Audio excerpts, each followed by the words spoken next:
toddobiyo labaatan sano kadib Somaliland waxaa u furmay albaabo badan oo siyaasad ahaan ka xidhnaa taasina waxay rajaynayeen la gelisay shacbiga himilada iyo hadafka fog leh ee ku midaysan wax wada qabsiga iyo wax wada lahaanshaha guud ee qaranka isla markaana u midaysan meelmarinta horumarka dalkooda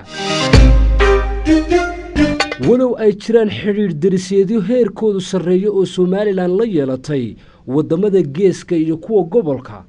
haddana may jirin cilaaqaad dhaqaale oo saameyn ahaan indhaha caalamka soo jiitay balse heshiiska Somaliland ay la gashay shirkadda DP World waa guul taariikhi ah oo ku tidcan geedi socodka horumarka muuqda ee qarankan curdinka ahi uu ku tallaabsaday heshiiskan saddex goosoodka ah ee sida wadajirka u dhex maray Somaliland, Ethiopia iyo DP World waa mid si rasmi ah qalinka loogu duugay horaantii bishii March taasina waxay ahayd tallaabo loo qaaday dhanka horumarka iyo koboca dhaqaale ee dalka iyadoo iibinta qadiyadda qaranka Somalilandna heshiiskani uu muhiim u ahaa xiriirka iyo iskaashiga labada dal ee Somaliland iyo Imaaraadka Carabta oo marba marka ka sii dambaysa hana qaadayay waxa uu haatan noqday qaangaadh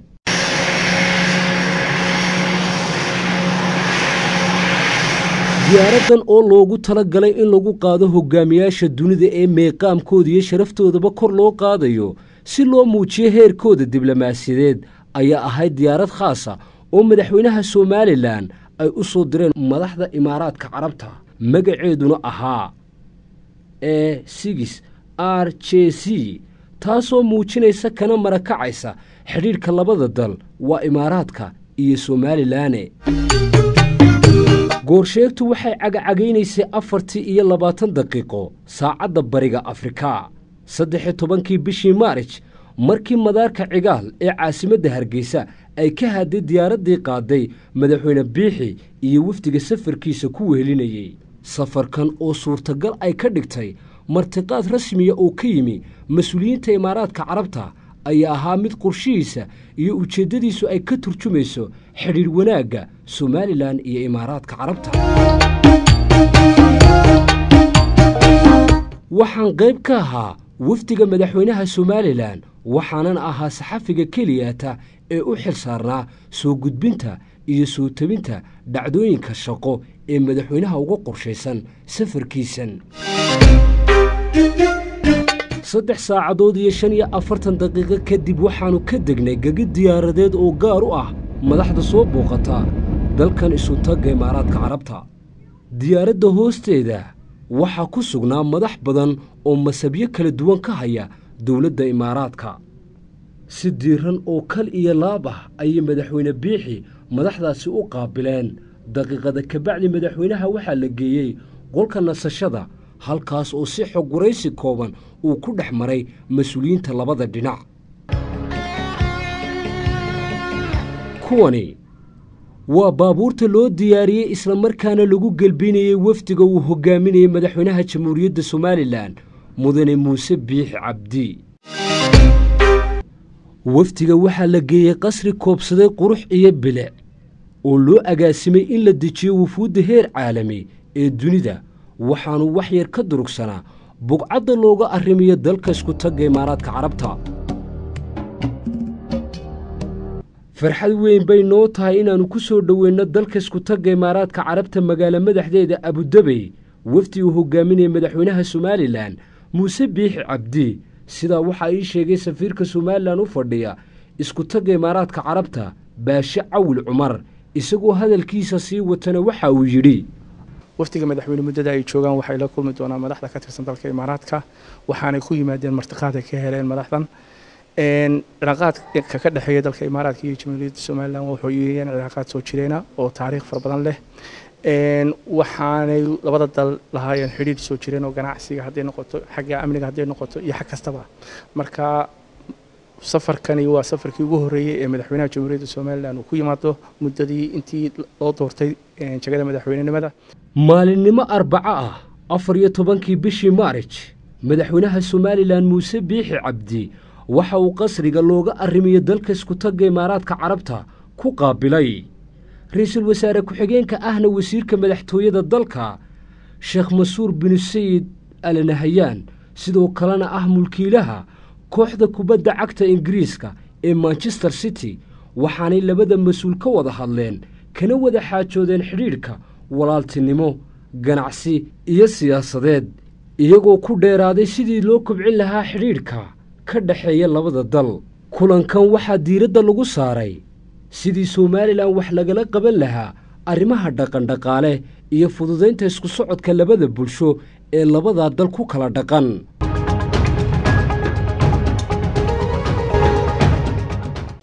waxaanu nimisaan la kulanno dawladda Imaaraadka waxaanu maanta la kulannay Sheikh Mansour bin Zayed ayaan la kulannay wasiirka madaxtooyada si wanaagsan baa hadalkaas noogu dhacay waxaanu ka wada hadalnay danaha labada dal dhinac walba waana isku afgaranay si fiican oo noogu dhacday si wanaagsan inta halkaan joognay waana ku soo dhaweeyay oo milgeeya sharaf leh. maalin jimco ah tirsiga miilaadiguna uu ahaa 16 bisha maarij madaxweynaha somalilan muuse biixi cabdi iyo wafdiga uu hogaaminaya waxay salaad hore u jarmaadeen magaalo ganacsiyeedka dalka isku tagga imaaraadka carabta ee Dubai waxaana galbiyay gaadiid khaas ah oo dawladda dalkaasi ay ugu tala gashay madaxweyne biixi iyo wafdigiisa inay u adeegaan inta ay ku sugan yihiin dalkooda. waxaanu wafdigu liishaanka saaray jidka quruxda badan ee xidhiidhiya magaalooyinka Abu Dhabi iyo Dubai. wafdiga madaxweynaha Somaliland magaalada Dubai waxay u tageen hawlo shaqo oo qayb ka ahaa safarkooda. intii aanu madaxweynuhu safarkiisa shaqo ee Dubai gudagelin waxa uu gurigii uu ka degan yahay magaalada uu ku booqday madaxweynihii hore ee Somaliland mudane Axmed Maxamed Maxamuud Silaayo iyo marwadiisa Aamina Weli Sheekh Maxamed Jirde.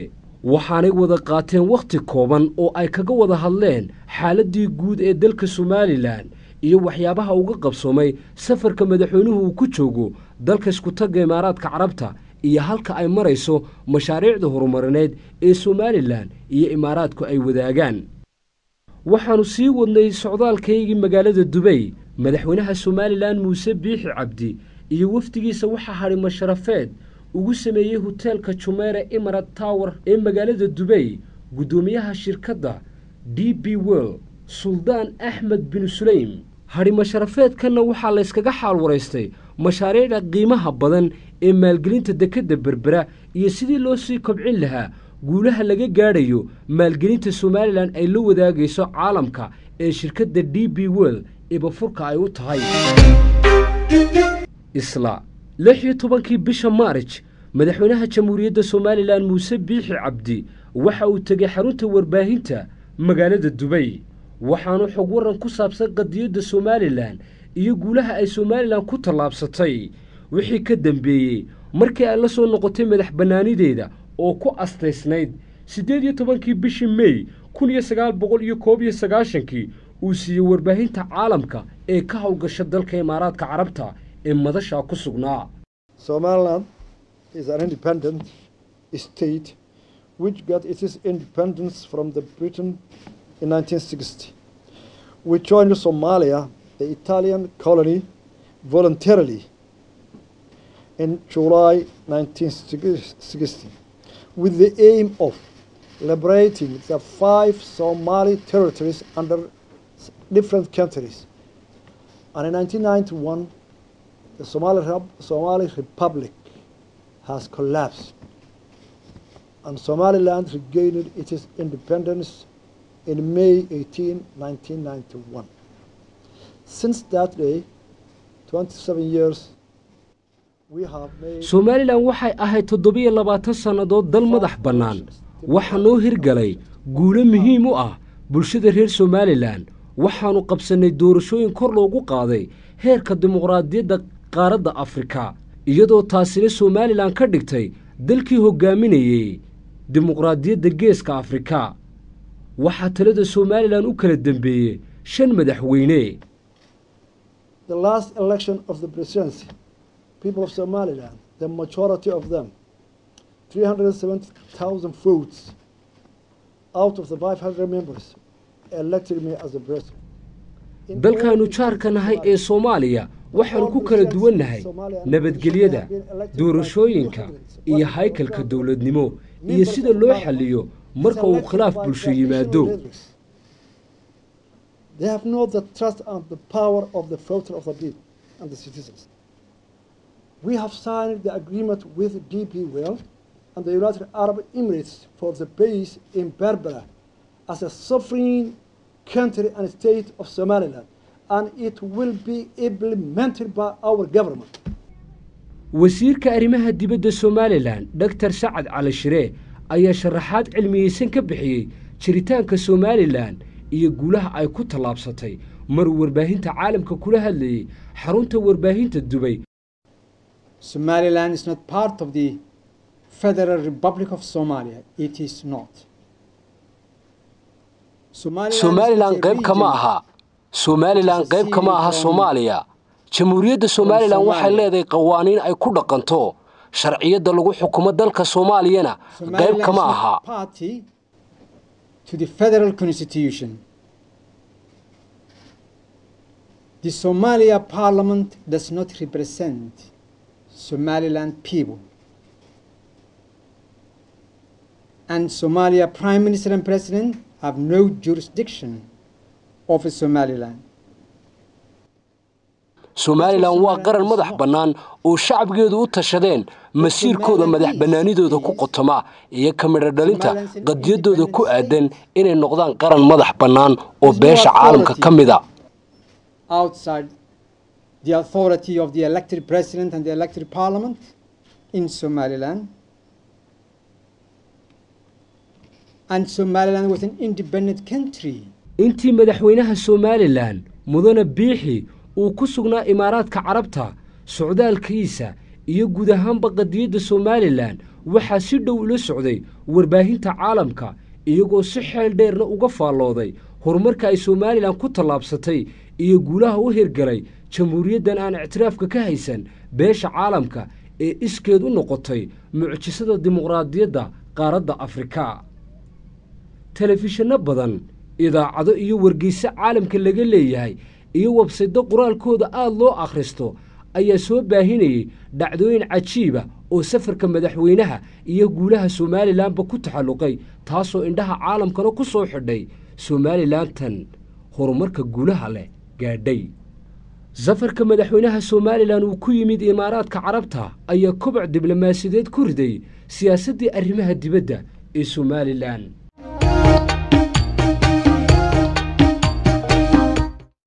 waqti habeenimo ah magaalada Abu Dhabi ee caasimadda Imaaraadka Carabta jaaliyadda reer Somaliland ee dalka ku dhaqan ayaa munaasabad ballaaran ku maamuusay madaxweynaha Somaliland iyo wafdiga uu hogaaminayo waxaanay muujiyeen dareenka jacayl ee dalkooda iyo madaxdoodaba ay u qabaan. madaxweynaha Somaliland Muuse Biixi Cabdi ayaa tafaasiil ka bixiyay kaalinta jaaliyadda Imaaraadka Carabta ku dhaqani ay kaga jiraan horumarka dalkii ka socda. jaaliyadda reer Abu Dhabi oo ku sultan wadaninimo iyo halgan iyo dibudhis iyo waxtar ballaaran dadkooda u leeyihiin soo dhaweynta aan soo dhaweyseen imika iyo tii ka horreysay iyo tii ka horreysay iyo tii ka horreysay ilaa iyo shiringeeyada jabhadda aad noo soo dirayseen aad iyo aad baa ugu mahadsantihiin. markii madaxweynaha Somaliland uu soo gaadhay dhismaha sarta dheer ee rugta ganacsiga Imaaraadka oo ku taalla magaalada ganacsiyeedka Dubai waxa ku qaabilay gudoomiyaha iyo waliba agaasimaha guud ee rugta. waqti kooban ayay dabaqa sare ee dhismaha ku wada qaateen madaxweyne Biixi iyo madaxda rugta ka arrimisa waxaanay iska xaal wareysteen xiriirka ganacsi ee labadan dal ay wadaagaan iyo sidii horumar intaa ka ballaaran loogu sii dari lahaa. intaa kadib waxa la daafuray xafiis ganacsi oo Somaliland ay ku yeelan doonto dalka Imaaraadka Carabta kana shaqayn doona ganacsiga labadan dal ay wadaagayaan. Somalilan guul taariikhiya ayay u tahay inay magaalada Dubai ka furato xafiis ganacsi oo wax weyn ka taraya horumarka Jamhuuriyadda Somalilan, sida waxa warbaahinta caalamka u sheegay madaxweynaha Jamhuuriyadda Somalilan Muuse Biixi Cabdi oo ka hadlayay dhismaha dheer ee rugta ganacsiga Imaaraadka. insha Allah waxay noqon doontaa bilow wanaagsan oo sii kordhisa iskaashigeena xagga dhaqaalaha iyo horumarka. dadkay waa dad ganacsiga ku wanaagsan taalantir ku ah ilaa iyo qarnadii hore intii aanu joognay waxaanu kala kulannay soo dhaweyn wanaagsan iyo qadarin dhammaan madaxda iyo hogaamiyayaasha dalkan ugu horeeyo Sheekh Khalifa, Sheekh Maxamed Rashid ibn Karthum, ra'iisul wasaaraha ku-xigeenka Mansuur, wasiirradii aan la kulannay, Chamber of Commerce saakana soo dhaweeyey, magaca waftiga anuu ku hadlayo ka dalkaba aad iyo aad baan idinka mahadnaqaynaa soo dhaweynta iyo qadarinta. Somalilan iyo Imaaraadka Carabta xiriirka ka dhaxeeya ma aha mid cusub, waayo hore ayay u wadaageen xiriir dhaqan iyo mid wax isweydaarsi oo muddo dheer soo taxnaa. furitaanka xafiiskani waxa uu Somalilan ka tarayaa waxyaabo badan oo keenaya koboc dhaqaale, isfahan dhexmara Somalilan iyo dalalka Carabeed, sida waxa sheegay wasiirka khaarijiga Somalilan Dr. Saacad Cali Shire oo qayb ka ahaa wafdiga madaxweynaha Somalilan. qasri Emirates Palace waa goobta madaxweynaha Somalilan iyo wafdigiisu ay ka deganayeen magaalada Abu Dhabi ee caasimadda dalka. waxaa naga soo galbiyey madax sare oo xilal muhiima ka haysa xukuumadda dalka,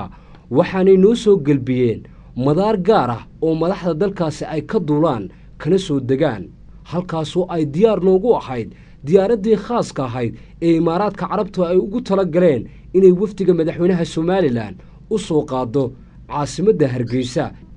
dhammaan wafdigii waxay ka soo ambabaxeen dalka Imaaraadka Carabta, waxaanay u soo xarka xidheen dalkii hooyo ee Somalilan oo muddo 7 ku dhow ay ka maqnaayeen. waqti saacada qaatay kadib diyaaraddiina sidee waxa ay ka soo degtay madaarka Cigaal ee caasimadda Hargeysa.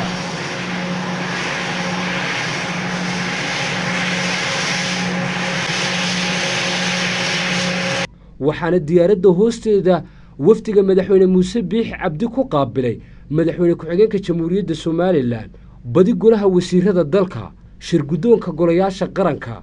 iyo madax xilal kala duwan ka haya xukuumadda talada hayse ee Somalilan iyo qaybo ka mid ah haldoorka bulshada.